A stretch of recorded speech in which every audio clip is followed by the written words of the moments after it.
को नमस्ते। मैं कुसुम पुरोहित। आज हम पढ़ने जा रहे हैं क्षितिज पद्यखंड का पाठ 2 राम लक्ष्मण परशुराम संवाद, जिसके कवि हैं तुलसीदास जी।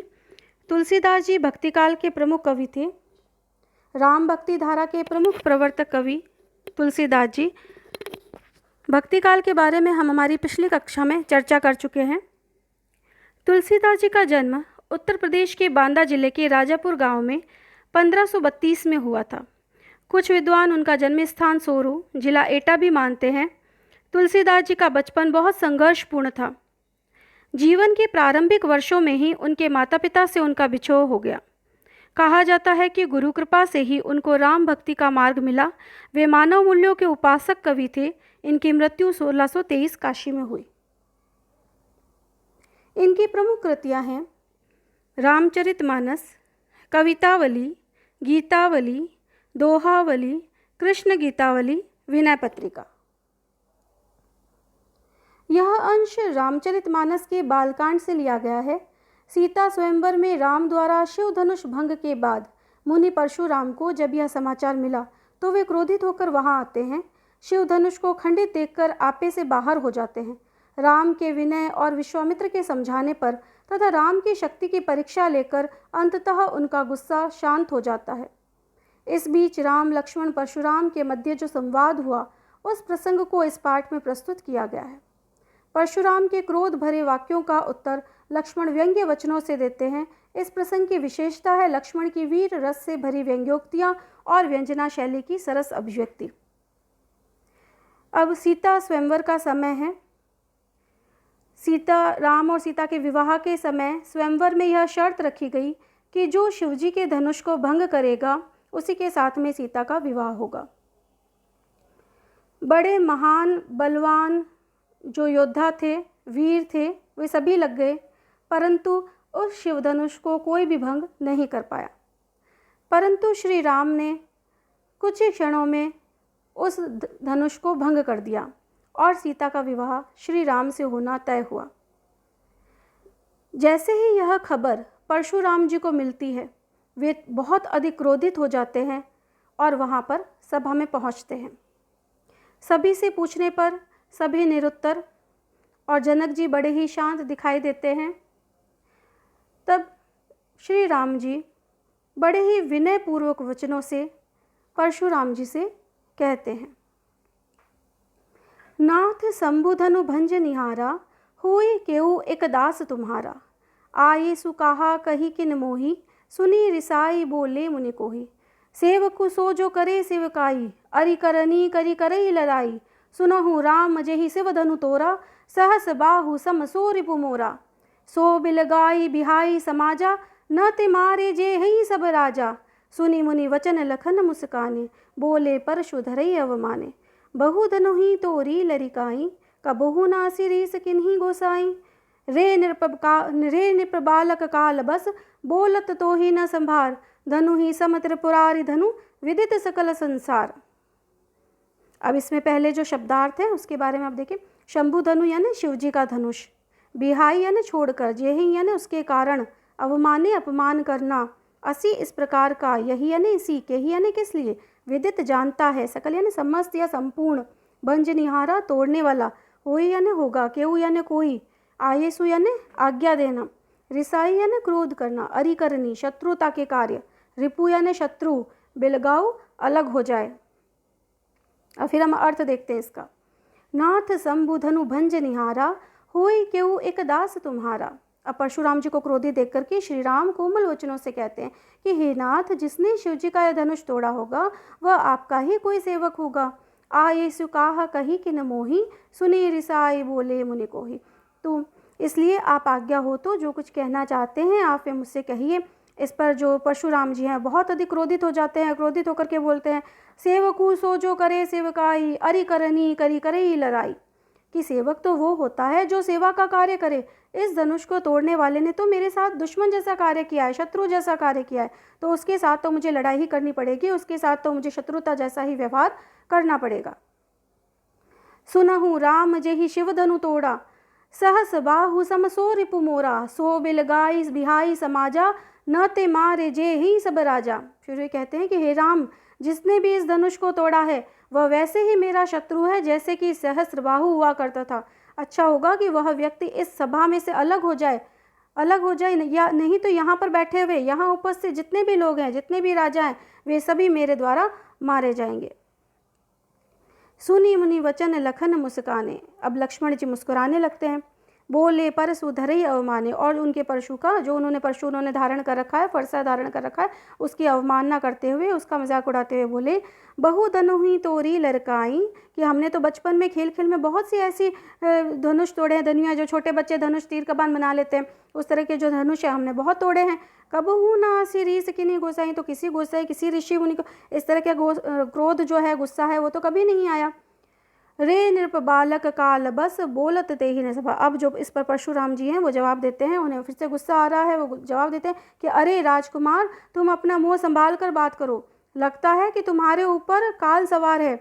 धनु ही सम त्रिपुरारी धनु विदित सकल संसार, कि जिसे तुम इतना मामूली सा ये धनुष मान रहे हो, यह कोई मामूली धनुष नहीं है, बल्कि यह त्रिपुरारी धनु, त्रिपुरारी शिव जी का धनुष है, जिसके बारे में सारा संसार, संपूर्ण संसार जानता है। विदित सकल संसार यानी जिसके बारे में संपूर्ण संसार जानता है।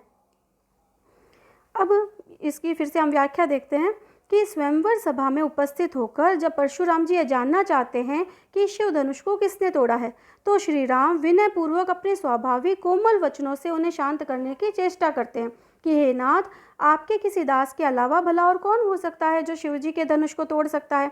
इस प्रकार वे अपने आप को उनका सेवक बताते हैं, किंतु उनका क्रोध फिर भी शांत नहीं होता। तो उन्हें खुश करने के लिए श्री राम जी पुनः कहते हैं कि यदि आप आज्ञा हो, आप जो कुछ भी कहना चाहते हैं वे मुझसे कहिए। इस पर परशुराम जी बहुत क्रोधित हो जाते हैं और क्रोधित होकर के बोलते हैं कि सेवक तो वही होता है जो सेवा का कार्य करे, किंतु जो सेवक शत्रु के समान कार्य करे उसके साथ तो लड़ाई ही करनी पड़ेगी। जिसने भी शिव धनुष तोड़ा है वह सहस्त्रबाहु के समान ही मेरा शत्रु है। वह तुरंत इस सभा से, इस समाज से बाहर हो जाए, अन्यथा उपस्थित सभी राजा मेरे द्वारा मारे जाएंगे। अब परशुराम जी के इन क्रोधपूर्ण वचनों को सुनकर के लक्ष्मण जी मुस्कुराने लगते हैं और व्यंग्य पूर्वक कहते हैं कि हे गोसाई, बचपन में तो खेल खेल में न जाने कितनी धनुया हमने तोड़ डाली हैं, पर कभी इतना गुस्सा नहीं आया। अब ऐसी कौन सी खास बात हो गई जिसके कारण आप इतने क्रोधित हो रहे हैं? आखिर इस धनुष में ऐसी क्या विशेषता है जिसके कारण आपको इससे इतना प्रेम और लगाव है? अब लक्ष्मण के वचनों को सुनकर के रघुवंश की ध्वजा के स्वरूप, रघुवंश कीर्ति पताका बोले कि जो रघुवंश के ध्वजा के स्वरूप जो परशुराम जी हैं वो बहुत ज़्यादा क्रोधित हो जाते हैं और बोलते हैं कि अरे राजकुमार, तू काल के वश में होकर इस प्रकार की बात बोल रहा है, तुझे बोलने का बिल्कुल भी होश नहीं है, तो अपने आप को संभाल। भगवान शंकर का धनुष समस्त विश्व में प्रसिद्ध है और तू इसकी तुलना एक सामान्य धनुओं से कर रहा है। अरे अबोध बालक, यह कोई सामान्य धनुष नहीं है। अब इसकी विशेषता है कि इस काव्यांश में पहले तो अवधी भाषा का प्रयोग हुआ है और ये क्या है, चौपाइयाँ, ठीक है, चौपाई है। इसके शुरू में तो शांत रस है और बाद में रौद्र रस का प्रयोग हुआ है कि जब श्री राम जी जब बोल रहे हैं तो वो तो कौन सा रस आ रहा है, वहाँ पर शांत रस आ रहा है, शांतिपूर्वक बोल रहे हैं वो, और जो परशुराम जी है वो क्रोधपूर्ण वचन बोल रहे हैं तो वहाँ पर रौद्र रस का प्रयोग हुआ है। रस के बारे में हम आगे चर्चा करेंगे। कहा कही किन, यहाँ पर क वर्णों की आवृत्ति हो रही है। सेवकु सो तो स वर्णों की आवृत्ति, करी करी अ तो क वर्णों की आवृत्ति, सहस बाहु सम सो तो यहाँ पर भी स वर्णों की आवृत्ति, बिलगाऊ बिहाई में ब वर्णों की आवृत्ति। तो जहाँ पर वर्णों की आवृत्ति बार बार होती है वहाँ पर अनुप्रास अलंकार होता है, यह हम 9th क्लास में पढ़ चुके हैं।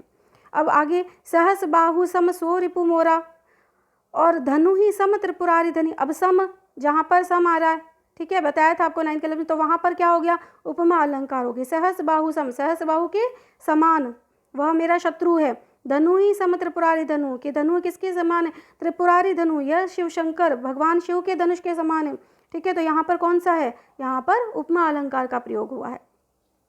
अब यहाँ पर एक जो हमने पैराग्राफ पढ़ा, ये पद जो हमने पढ़ा, इसकी चौपाइयाँ पढ़ी तुलसीदास जी की, तो इसके अंदर एक सहस्त्रबाहु नाम आया है। तो सहस्त्रबाहु कौन था? सहस्त्रबाहु एक राजा था जिन्होंने बहुत ही कठिन तपस्या की। तब कठिन तपस्या से प्रसन्न होकर दत्तात्रेय जो भगवान हैं वो प्रकट होते हैं और उनसे वरदान मांगने के लिए कहते हैं। तो उन्होंने वरदान के स्वरूप सहस्त्र भुजाएं मांगी। तो दत्तात्रेय जी भगवान बहुत प्रसन्न थे उनसे और उन्होंने वरदान में उनको सहस्त्र भुजाएं दे दी। पहले इनका नाम था कार्तवीर्य अर्जुना, लेकिन सहस्त्र बाहु जब इनको मिल गई थी तब इनका नाम पड़ा सहस्त्र बाहु। अब एक बार ये शिकार खेलने के लिए गए थे, तो इनकी जो पूरी इनकी सेना भी इनके साथ में थी, तो बहुत अधिक थक गई थी। तो वो उन्हें एक ऋषि का आश्रम दिखाई दिया और वहाँ पर वो पहुँचे। अब जो ये ऋषि थे, वो ऋषि कौन थे? जमदग्नि। और ये जमदग्नि कौन थे? इनके परशुराम जी के पिता थे। तो ये यहाँ पहुँचे। अब इन्होंने अपने थकान के बारे में इनसे कहा कि भाई हम यहाँ पर विश्राम करना चाहते हैं, थोड़ी बहुत अगर भोजन की व्यवस्था हो जाए, इन्होंने उनसे कहा। तो अब ये जो परशुराम जी के पिता थे जमदग्नि, इनके पास में इन्होंने बहुत कठिन तपस्या की थी, तो इससे उनको प्रसन्न होकर के कामधेनु गाय की प्राप्ति हुई थी। तो कामधेनु गाय से इन्होंने मंत्रोच्चारण करके उन्होंने प्रार्थना की और कामधेनु ने बहुत सारे व्यंजन प्रकट कर दिए। सभी व्यंजनों को उनकी जो सेना थी उन्होंने भर पेट भोजन किया, परंतु उनका जो मन था वो किस पर आ गया? राजा का मन उस कामधेनु के मन ऊपर आ गया। अब उन्होंने ऋषि से कहा कि हम ये आपकी कामधेनु लेना चाहते हैं, परंतु ऋषि बहुत उदास, क्योंकि उनके पास तो केवल कामधेनु का एक ही मात्र सहारा था, वो देना नहीं चाहते थे। फिर तो वो बहुत उदास और हताश हो गए, परंतु जो राजा था उसने ज़बरदस्ती वो कामधेनु गाय ली, गाय और बछड़ा और लेकर के अपने प्रस्थान कर गए। यह खबर जब परशुराम जी को पड़ी तो परशुराम जी बहुत क्रोधित हो गए और क्रोधित होकर के वे वहाँ पर पहुँचे जहाँ पर सहस्त्रबाहु था, और सहस्त्रबाहु के साथ में उन्होंने युद्ध किया और युद्ध में उसकी सहस्त्र भुजाएं थी वो काट डाली और सहस्त्रबाहु मृत्यु को प्राप्त हो गया। अंत में जब इसके सहस्त्रबाहु के जो पिता थे, जो सहस्त्रबाहु के जो पुत्र थे, उनको जब पता चला तो पुत्रों को बहुत क्रोध आया और उन्होंने परशुराम जी के जो पिता थे उनकी हत्या कर दी। इसी कारण से क्रोधित होकर के परशुराम जी ने 21 बार पूरी पृथ्वी को क्षत्रियों से विहीन कर दिया था। तो ये इसके पीछे, कथा के पीछे ये कहानी है, और वो उसकी हत्या करके सहस्त्रबाहु को और अपनी कामधेनु गाय जो है वो अपनी पुनः लौटा कर ले आते हैं। तो आज के लिए इतना ही, शेष आगे।